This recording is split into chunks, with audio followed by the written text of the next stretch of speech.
This week is actually the first week of Advent, which is the preparation time for the celebration of Christmas, so that Christmas isn't just the one day that we celebrate it on, but really it's that whole Christmas season. And since Christmas is celebrating the birth of Jesus Christ, we use this time to kind of understand and celebrate all of the things that Christ brought to us when he came into this world. And each week focuses on one of those characteristics. So this first week is about hope. And usually I talk about how Jesus' birth or resurrection brings us these qualities. And this year I want to do it a little differently and talk about how Jesus in his ministry brought these attributes into people's lives. So that's what we're going to do today, is look at an example of a man who was really without hope and almost a depressive state when Jesus finds him, and how Jesus brought hope into his life. So the passage we're going to look at is John chapter 5, verses 1 through 15. It says, "Sometime later, Jesus went up to Jerusalem for one of the Jewish festivals. Now there is in Jerusalem near the sheep gate a pool, which in Aramaic is called Bethesda, and which is surrounded by 5 covered colonnades. Here a great number of disabled people used to lie, the blind, the lame, the paralyzed, and they waited for the moving of the waters. From time to time an angel of the Lord would come down and stir up the waters. The first one into the pool after each such disturbance would be cured of whatever disease they had. One who was there had been an invalid for 38 years. When Jesus saw him lying there and learned that he had been in this condition for a long time, he asked him, 'Do you want to get well?' 'Sir,' the invalid replied, 'I have no one to help me into the pool when the water is stirred. While I am trying to get in, someone else goes down ahead of me.' Then Jesus said to him, 'Get up, pick up your mat and walk.' At once the man was cured. He picked up his mat and walked. The day on which this took place was a Sabbath, and so the Jewish leaders said to the man who had been healed, 'It is the Sabbath. The law forbids you to carry your mat.' But he replied, 'The man who made me well said to me, pick up your mat and walk.' So they asked him, 'Who is this fellow who told you to pick it up and walk?' The man who was healed had no idea who it was, for Jesus had slipped away into the crowd that was there. Later, Jesus found him at the temple and said to him, 'See, you are well again. Stop sinning, or something worse may happen to you.' The man went away and told the Jewish leaders that it was Jesus who had made him well." Today, I would really like to focus on the condition the man was in when Jesus found him. That he was an invalid, he couldn't walk, and he's by this pool where healing power would often come. And yet, he had this attitude that there was no possible way that he would be healed. That other people would run ahead of him and receive that healing before he could, so there was no possible way that it would happen. Now you would think an invalid man there, right next to this pool, was primed and ready to receive healing, and yet this man felt completely cut off from something that was right in front of him, something that he was so close to receiving, and yet he had this attitude that it was still a hopeless situation, that there was no way his situation would change, even though he was right there next to the pool. He thought there was no way that this could possibly happen. And my situation is hopeless. And that really is such a terrible state of mind to be in when you think about how close the man was to receiving that healing for his condition. And oftentimes we can find ourselves and find people in that same kind of situation where they are so close to some kind of breakthrough in their life, that breakthrough is just a small step away, and yet because of the hopelessness they feel, because of that already defeated attitude that we have, we think there's no possible way that it can happen, even though It's right within reach. It just doesn't feel that way to us. There's a picture I've seen a few times online, and of course, when you're listening to this in audio only, it's difficult to describe a whole picture. But the picture consists of a man that is digging, well, two men that are digging actually, and on the right side of the picture is a whole bunch of diamonds. And yet the man at the bottom, he's turned away from the diamonds, walking away, because he's been digging and digging and digging and digging. And even though there's just a thin layer of rock left between him and the diamonds, that because he hasn't found any diamonds yet, he's given up and turned away. And the second man is continuing forward above him, continuing to dig and dig and dig. And I love the picture because it illustrates so well how we can sometimes give up because we feel like we've made no progress, we haven't gotten anywhere, when in reality, that breakthrough that we're waiting for is right within reach. It's right around the corner. And if we just went a little bit further, we would finally receive that victory that we've been striving for the whole time. But sometimes we think, well, I've been digging and digging and digging. I've been working and working and working, and I've been trying and trying and trying, and I'm just not seeing any kind of progress.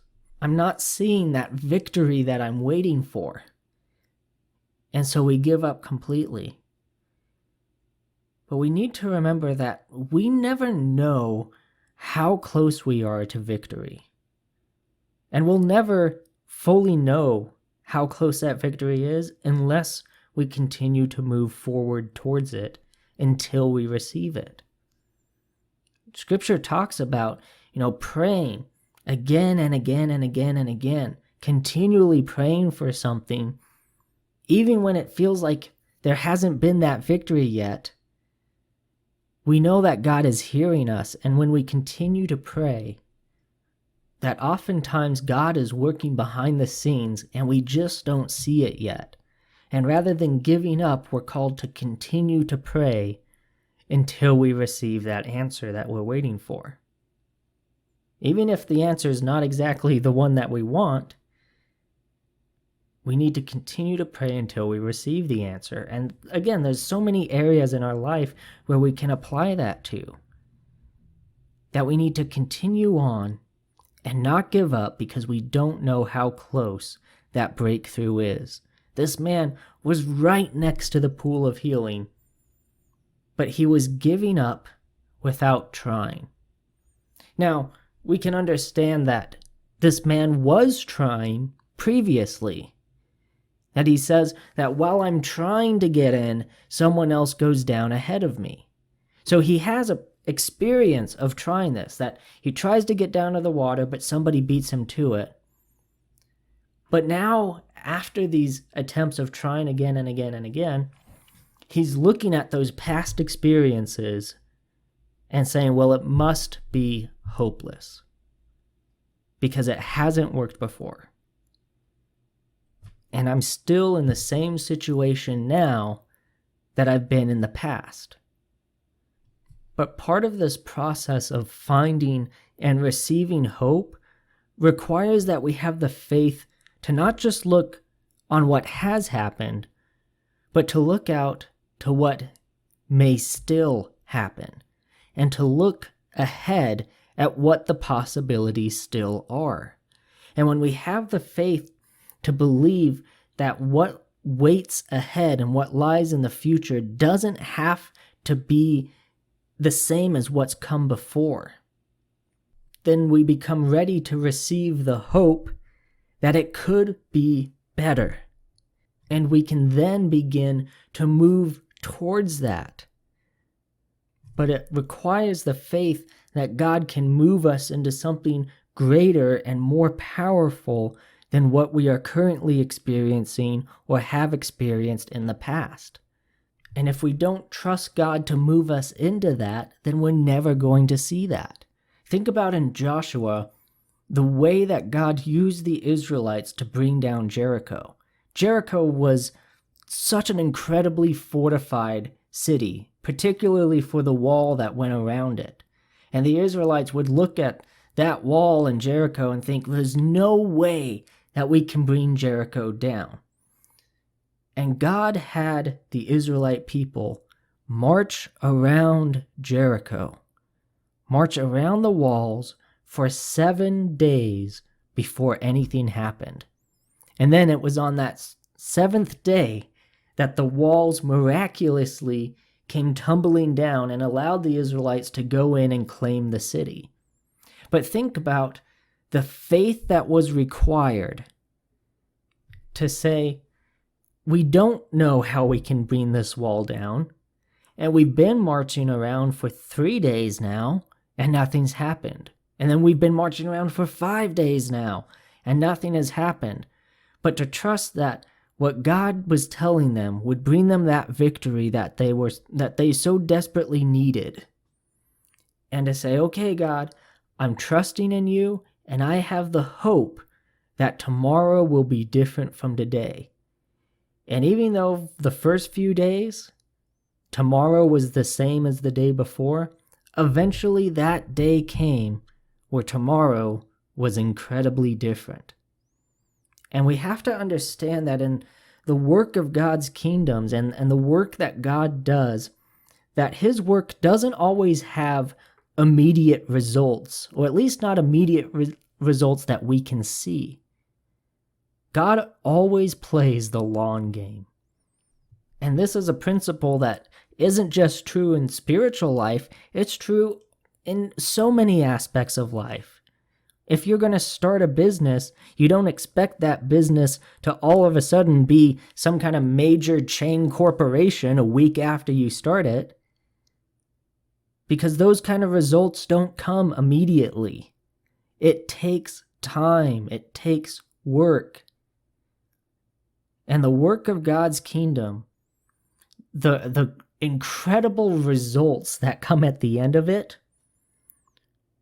requires time and energy to get there. And so it requires us to have faith, to follow where God is leading us, and trust that he is going to lead us to something that is better than what has been before. And that is where our hope comes from, by trusting God not just with our todays, but with our tomorrows.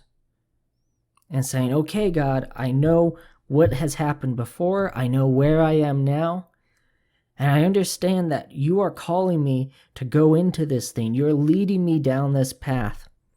And so I'm going to trust you that where you are leading me, that the end result will be greater than anything I've experienced until now.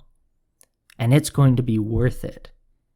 And that faith in God, looking ahead to the future and trusting God with that future, with those tomorrows, will give us the hope that we need in a hopeless situation. And so this man was in what he believed to be a hopeless situation. He felt defeated. He felt like it wasn't even worth trying anymore because he knew he was going to fail. And then Jesus came and brought the miraculous healing that he had been waiting for. But then look at the end of this story as well. That when Jesus finds him again at the temple, he tells him, stop sinning or something worse may happen to you. Stop sinning or something worse may happen to you. Now, we don't know exactly what sin Jesus is referring to here. Maybe it's simply that sin of not trusting God, of not having faith in God, not believing in who God is and what he has promised to do. We don't know exactly what the sin is, but what we do know was that there was an issue that the man had before he received the healing, and an issue that he had after the healing as well. And it really sounds like a perspective problem. That before the healing, his perspective was, there's no chance for me, It's hopeless. God doesn't hear me. God doesn't care about me. I'm just going to lay here until the day I die. And then afterwards, after he received that healing, that he still didn't know who Jesus was. And if he was still sinning, then that means that his life was still not submitted to God. He wasn't trusting God with his life. And unless he corrected that issue, there was going to be a lot more problems down the road. And so Jesus wanted to make sure that he corrected this perspective. He corrected this man's nature so that he would begin to rely and trust in God and give God his life, so that God could lead him into a blessed and righteous life rather than one where something even worse may have happened to him. You see, Jesus didn't just want to heal his body, he wanted to change the man's life. And that's a perspective that God still has with us today. That Jesus doesn't just want to fix our problems, he wants to change our life and lead us into something that is so much greater than where we are now. Because he loves us, and a loving Father gives loving gifts. And I'm not just talking about money and cars and all of these nice things. That's not what I'm talking about. The gifts that God gives us is so much greater than material wealth. He gives us peace. He gives us hope. These things that we're going to be continuing to talk about during Advent. He gives us purpose. These are the things that Jesus wants our life to consist of.